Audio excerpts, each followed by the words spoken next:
When Ambassador Richard Whitmore hires Maria Santos as his cleaning lady, he sees just another immigrant trying to make ends meet in Washington, D.C. But when Maria whispers a perfect phrase in Japanese during what she thinks is a private moment, Richard's world turns upside down. What he discovers about his humble employee will force him to confront his own prejudices and uncover a story of loss, resilience, and hidden brilliance that spans 2 continents and 3 decades. Before we begin, tell us, what city or country are you watching from? It's always incredible to know how far these stories reach. The crystal chandelier cast dancing shadows across the mahogany table as Ambassador Richard Whitmore reviewed the latest trade agreements with Japan. His Georgetown mansion, a testament to decades of diplomatic success, hummed with the quiet efficiency of wealth and power. At 62, Richard had built his reputation on reading people, a skill that had served him well through postings in Tokyo, London, and now as a senior advisor on Asian affairs in Washington, D.C. He barely glanced up when Maria Santos entered the dining room, her cleaning supplies in hand. She moved with the practiced invisibility that came with years of domestic work, her slight frame navigating around the expensive furniture with careful precision. Richard had hired her 3 months ago through an agency, and she'd proven reliable, arriving precisely at 9 a.m. every Tuesday and Friday, completing her work without disturbing his schedule and leaving without unnecessary conversation. "Good morning, Mr. Ambassador," Maria said softly, her accented English barely above a whisper. Richard nodded absently, already turning back to his documents. The Japanese delegation was arriving next week, and every detail of the cultural presentation had to be perfect. His reputation for understanding Japanese customs had earned him respect in diplomatic circles, though lately he wondered if his edge was dulling with age. Maria began dusting the ornate bookshelf that lined the far wall, her movements methodical and quiet. Richard appreciated her discretion, unlike the previous cleaning lady, who'd felt compelled to comment on everything from the weather to his choice of breakfast. Maria understood boundaries, kept to herself, and did exceptional work. She was exactly what he needed: invisible, efficient, reliable. The morning sun streamed through the tall windows, illuminating the leather-bound volumes that represented Richard's intellectual journey. First editions of diplomatic treatises, language guides, and cultural studies from his years abroad.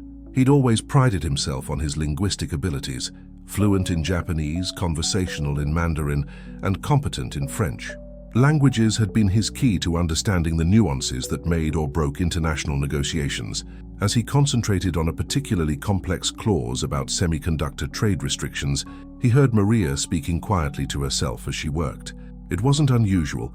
Many people talked to themselves while cleaning, lost in thought or humming favorite songs. But something about the rhythm of her words made him pause. "Kono hon wa totemo furui desu ne. Meiji jidai kara no mono mitai." Richard's pen stopped moving. His head snapped up so quickly that his reading glasses nearly slipped from his nose. The words had been spoken in perfect, fluent Japanese, not the broken phrases of someone who'd learned a few tourist expressions, but the nuanced, culturally aware Japanese of someone who truly understood the language's subtleties.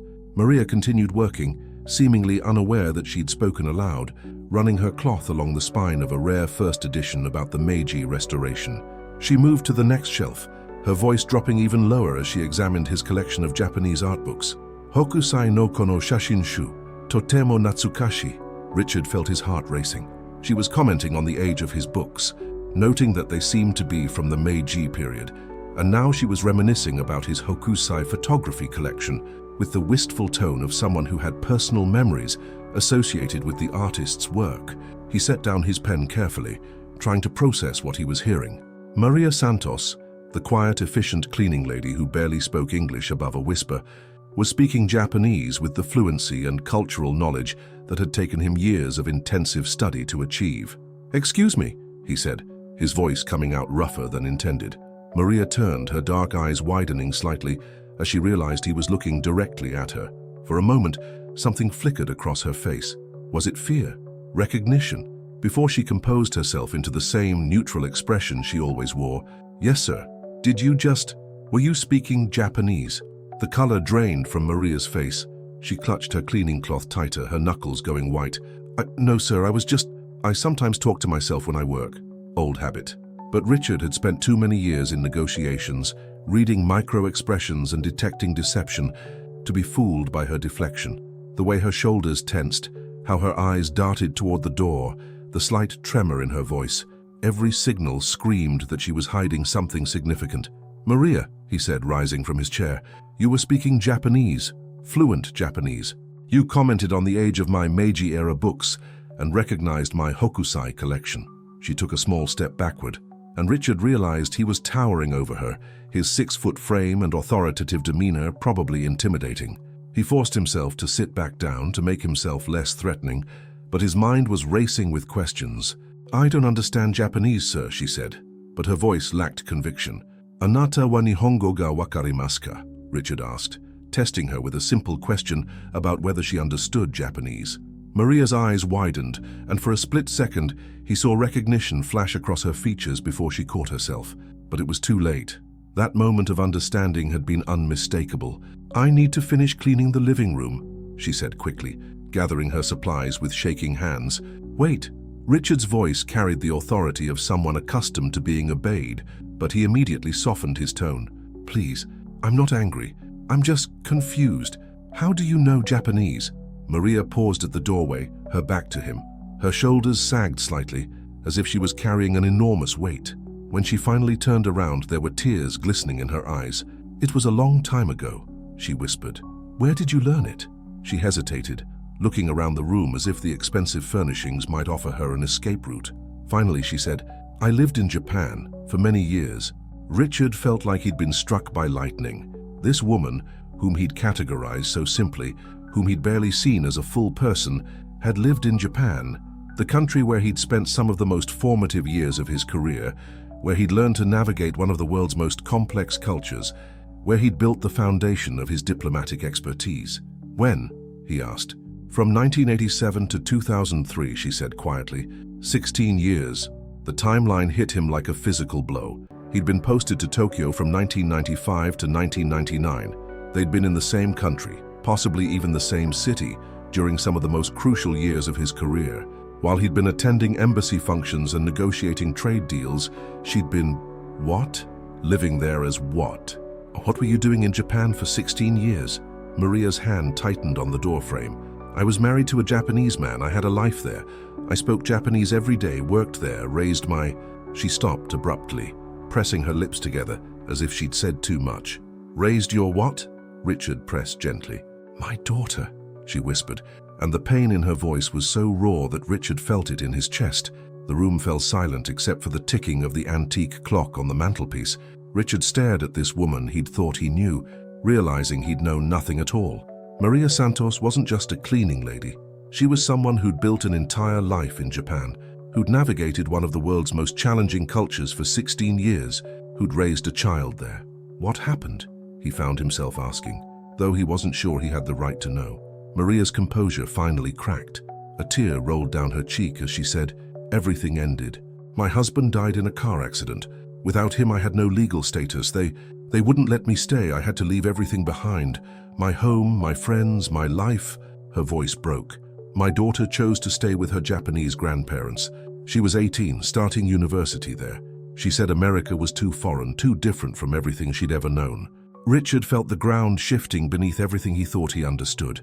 This woman, who cleaned his house twice a week for probably less than he spent on a single dinner, had lived through the kind of devastating loss that redefined everything. She'd been forced to abandon not just a country, but a life, a language, an identity. "So you came here," he said. "My sister lives in Alexandria. She helped me get papers, find work. That was 7 years ago." Maria wiped her eyes with the back of her hand. "I try not to speak Japanese anymore. It hurts too much. But sometimes, when I see beautiful books like yours, or art that reminds me of my old life, the words just come out." Richard looked around his dining room with new eyes. The Japanese art, the language books, the cultural artifacts he'd collected as trophies of his diplomatic success, they represented fragments of a world that Maria had actually lived in, loved in, lost. "Your daughter," he said carefully. "Do you still talk to her?" Fresh tears welled in Maria's eyes. "She calls sometimes. Once, maybe twice a year. She's married now, has a baby. But we're strangers now. She lives in a world I can't return to, and I live in a world she's never known." The weight of her story settled over the room like a heavy blanket. Richard realized he was seeing Maria Santos, truly seeing her, for the first time.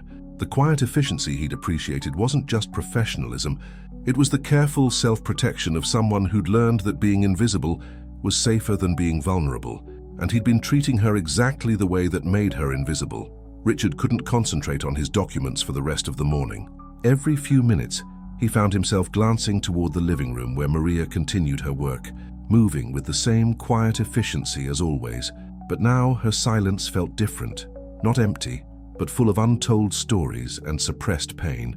The trade agreements that had seemed so important an hour ago now felt trivial compared to the revelation that had just unfolded in his dining room. He kept replaying Maria's words, both in English and Japanese, analyzing the perfect pronunciation, the cultural nuances that could only come from years of immersion.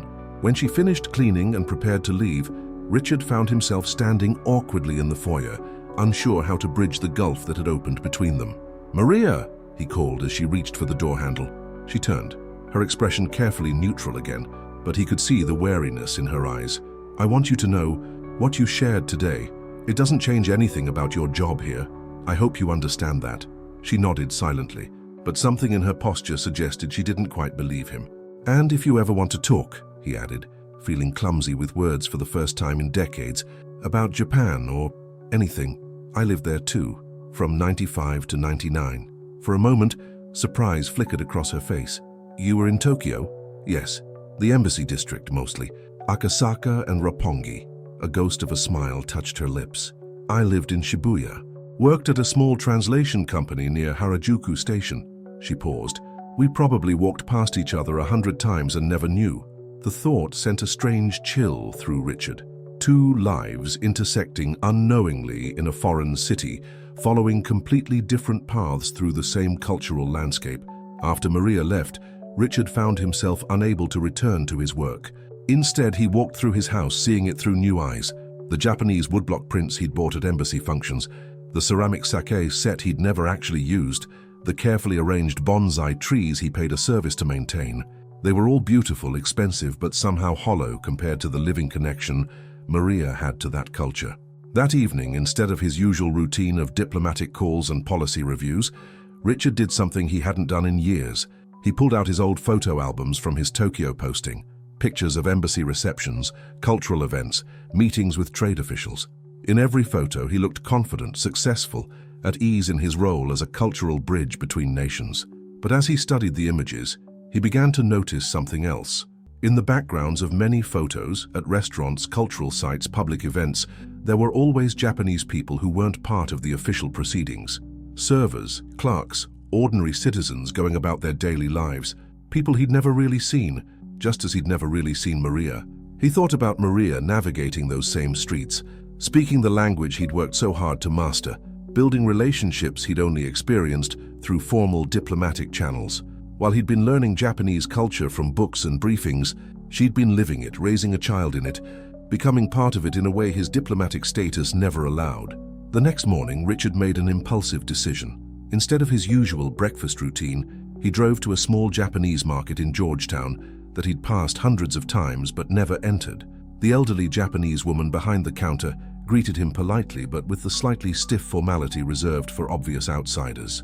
He browsed the shelves, recognizing ingredients and products from his time in Tokyo, but feeling oddly disconnected from them. Everything was authentic, imported, exactly what he remembered, but it felt like looking at museum pieces rather than living culture.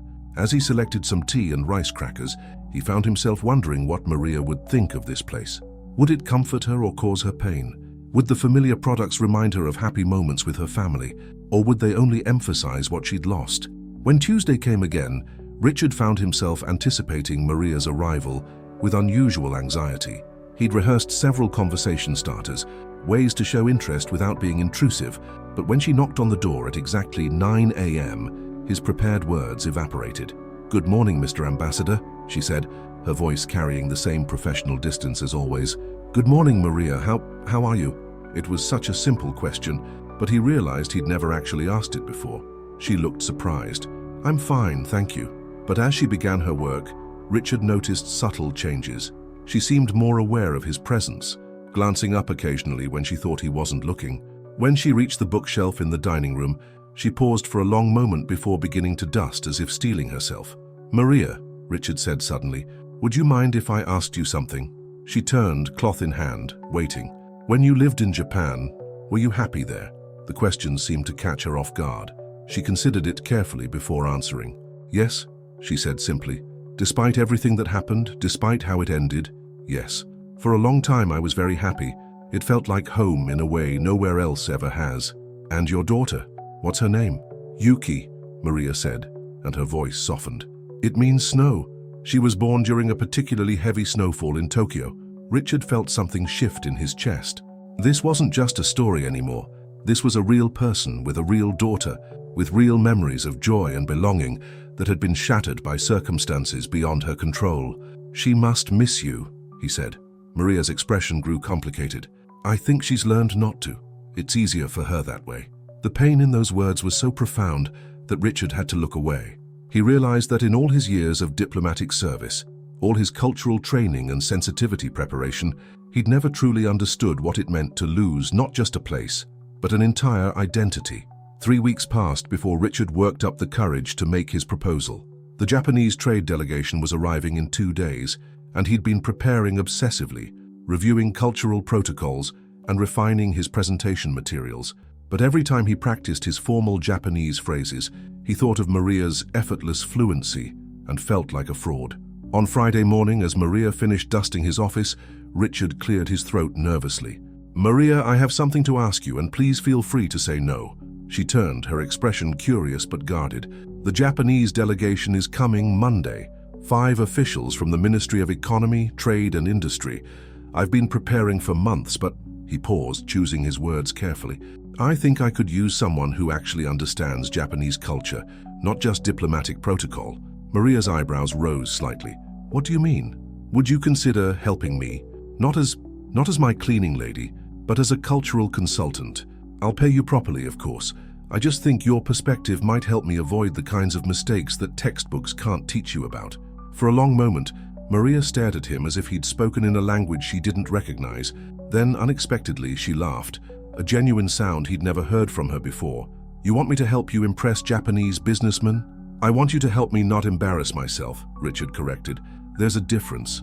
Maria sat down in the chair across from his desk, the first time she'd ever sat in his presence. "What exactly did you have in mind?" Over the next hour, they went through Richard's planned presentation. Maria listened thoughtfully as he explained the trade proposal, occasionally asking questions that revealed a sophisticated understanding of international economics that shouldn't have surprised him anymore, but did. "Your presentation is very thorough," she said finally, "but it's too direct, too American." "What do you mean?" "You're treating this like a business transaction. But for Japanese officials, especially senior ones, relationship comes first. They need to trust you before they'll trust your proposal." Maria pulled out a pad of paper and began sketching a different approach. "Start with acknowledging the long history between our countries. Mention specific cultural elements that show you respect Japan beyond just economic opportunities. Talk about shared values before shared profits." As she spoke, Richard watched her transform. The quiet, invisible woman who cleaned his house was gone, replaced by someone confident, articulate, and clearly experienced in exactly the kind of cultural bridge building he'd spent his career trying to master. "How do you know all this?" he asked. "My husband worked for a trading company. I attended dozens of these meetings, translated documents, helped with cultural preparations. I understand how Japanese businessmen think because I lived in their world for 16 years. Richard felt a familiar pang of shame at how completely he'd misjudged her capabilities. "There's something else," Maria continued. "The way you've arranged the meeting room, it's wrong." She led him to the formal dining room, where he'd planned to host the lunch portion of the meeting. The long table was set with his finest china, crystal glasses, and an elaborate floral arrangement. "Too formal," Maria said. "It creates distance when you want to build connection. And the flowers, chrysanthemums are associated with death in Japan. You've basically decorated for a funeral." Richard stared at the centerpiece he'd paid a fortune for, horrified. "What would you suggest?" Maria walked around the room, her professional eye assessing every detail. "Smaller table, or arrange the seating in a curve rather than straight lines. Simple flowers, maybe white orchids, and the menu, what were you planning?" "French cuisine. From that restaurant in Dupont Circle you recommended last year," Maria winced. "They're coming to America to experience American hospitality, not to eat inferior French food, but not hamburgers either. Something that shows respect for their palate while representing your culture." If this story is touching you in some way, comment where you're watching from. Every place has its own struggles. And sometimes it's incredible to see how we all connect through such human stories. Over the weekend, Richard found himself in an entirely new role: student. Maria arrived Saturday morning not with cleaning supplies, but with a notebook full of suggestions. Together, they redesigned every aspect of the meeting, from the room arrangement to the conversation flow to the carefully selected menu of elevated American regional cuisine. "Your Japanese is good," Maria told him as they practiced key phrases, "but your intonation is too stiff. You sound like you're giving a military briefing." She demonstrated the subtle variations in tone that conveyed respect, warmth, and sincerity. Richard realized he'd been speaking Japanese like a textbook for years, technically correct, but emotionally flat. "How did you learn to navigate all this so naturally?" he asked during a break. Maria's expression grew thoughtful. "When you're an outsider trying to belong, you learn to read every signal, every nuance. You have to be better than perfect because you're always being judged more harshly." That must have been exhausting. It was, but it was also beautiful. There's something profound about truly understanding a culture that isn't your own, about finding your place in a world that doesn't automatically accept you. Richard felt a stab of recognition. "Is that how you feel here, in America?" Maria was quiet for a long moment. "Here, I'm invisible in a different way. In Japan, I was always obviously American, but I belonged because I'd earned my place. Here, I'm supposed to fit in, but I don't really belong anywhere anymore." As the weekend progressed, Richard began to see Maria's transformation as something miraculous. This woman who'd been hiding her intelligence and experience behind a veil of domestic labor was revealing herself to be exactly the kind of cultural expert he'd spent his career trying to become. But more than that, he was beginning to understand that her invisibility hadn't been chosen. It had been imposed by a world that saw her only as her current circumstances, never as her complete story. Monday morning arrived with the crisp clarity of autumn in Washington, D.C. Richard stood in his redesigned dining room, surveying the changes Maria had suggested. The curved seating arrangement felt more intimate. The white orchids conveyed elegance without morbid symbolism, and the carefully planned menu represented the best of American regional cuisine, with nods to Japanese aesthetic preferences. Maria arrived an hour before the delegation, dressed in a professional navy suit that Richard had never seen before. She looked like the accomplished cultural consultant she was, rather than the invisible domestic worker she'd been forced to become. "Are you nervous?" she asked, adjusting the final details of the table setting. "Terrified," Richard admitted. "I've hosted hundreds of these meetings, but I've never had so much help from someone who actually knows what they're talking about." Maria smiled, a real smile that transformed her entire face. "You'll be fine. Just remember what we practiced. Build the relationship first." When the Japanese delegation arrived, Richard felt his years of diplomatic training kick in, but now it was enhanced by Maria's insights. As he greeted each official with the appropriate level of bow and formal language, he could see them responding positively to the cultural awareness he was demonstrating. "Nihon kara irashatte kudasatte, arigatou gozaimasu," Richard said, thanking them for coming from Japan. But instead of the stiff formality he usually employed, he used the warmer intonation Maria had taught him. The subtle shift in tone worked. He saw the delegation leader Tanaka-san relax slightly, his formal smile becoming more genuine. As they moved to the dining room, Richard noticed the officials commenting appreciatively on the room arrangement and the thoughtful menu choices. Everything Maria had suggested was working perfectly. The conversation flowed smoothly through the cultural preliminaries, discussions of the beautiful autumn weather, appreciation for American hospitality, shared memories of previous successful collaborations between their countries.